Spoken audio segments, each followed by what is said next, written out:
અને હવે જોઈએ સમાચાર વિસ્તારથી। દક્ષિણ ગુજરાત સહિત સુરતમાં છેલ્લા કેટલાક દિવસોથી ગરમીનો પારો સતત વધી રહ્યો છે।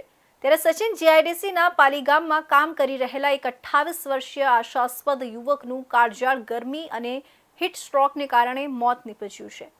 બપોરના સમયે જ્યારે સૂર્ય દેવતા કોપાયમાન હતા ત્યારે કામ દરમિયાન પોતાના ભાઈની સામે જ અનુજ કુમારને અચાનક ચક્કર આવ્યા હતા અને તે જમીન પર ઢળી પડ્યો હતો। બાદમાં તેને સારવાર માટે હોસ્પિટલમાં ખસેડાયો હતો, જ્યાં આજે તેનું મોત થયું હતું। સમગ્ર મામલે પોલીસે એડી દાખલ કરી વધુ તપાસ હાથ ધરી છે।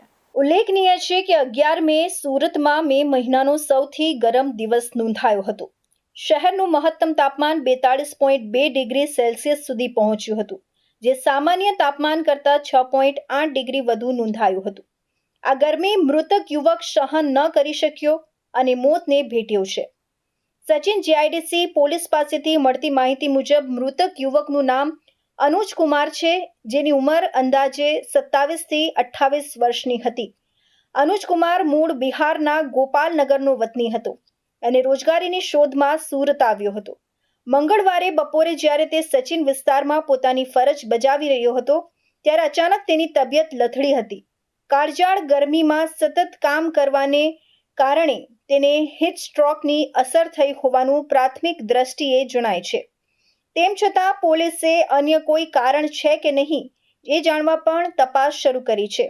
આસપાસના લોકોએ તાત્કાલિક તેના પરિવારને જાણ કરી હતી અને તેને નજીકની હોસ્પિટલમાં ખસેડવામાં આવ્યો હતો, પરંતુ સારવાર મળે તે પહેલા જ તેનું મોત નીપજ્યું હતું। ઘટના બાદ યુવકને તાત્કાલિક હોસ્પિટલના ઇમરજન્સી વિભાગમાં લઈ જવામાં આવ્યો હતો, જોકે તપાસ બાદ ફરજ પરના તબીબોએ તેને મૃત જાહેર કર્યો હતો। ડોક્ટરોના જણાવ્યા અનુસાર યુવકના મોતના લક્ષણો પરથી સ્પષ્ટ જણાય છે કે તેનું મોત હીટ સ્ટ્રોક એટલે કે લૂ લાગવાને કારણે હોઈ શકે છે। શરીરનું તાપમાન વધી જવું અને ડિહાઇડ્રેશનને કારણે હૃદય પર દબાણ વધતા તેનું મૃત્યુ થયું હોવાની શક્યતા વ્યક્ત કરવામાં આવી છે। હાલ પોલીસ દ્વારા આ મામલે અકસ્માતે મોતનો ગુનો નોંધી વધુ તપાસ હાથ ધરવામાં આવી છે। गर्मी के कारण वो गिरे हैं रोड पे। कहाँ पे गए थे? आपके कौन लगते हैं? क्या उम्र है? तो गए थे उधर पंचायत रोड के साइड, उधर पीछे पड़ता है जो रोड खाली रोड है, सुनसान रोड है, तो उधर आदमी का आवागमन कम होता है और काम वो रिपेयर मशीन चलाते थे। અનુજ કુમાર પોતાના પરિવારનો આધાર સ્તંભ હતો। તે બિહારના ગોપાલનગરથી સુરતના સચિન વિસ્તારમાં નોકરી કરવા માટે આવ્યો હતો। સુરતમાં રહીને તે રિપેરિંગ મશીન ચલાવીને જે કમાણી કરતો તે ઘરે મોકલતો હતો।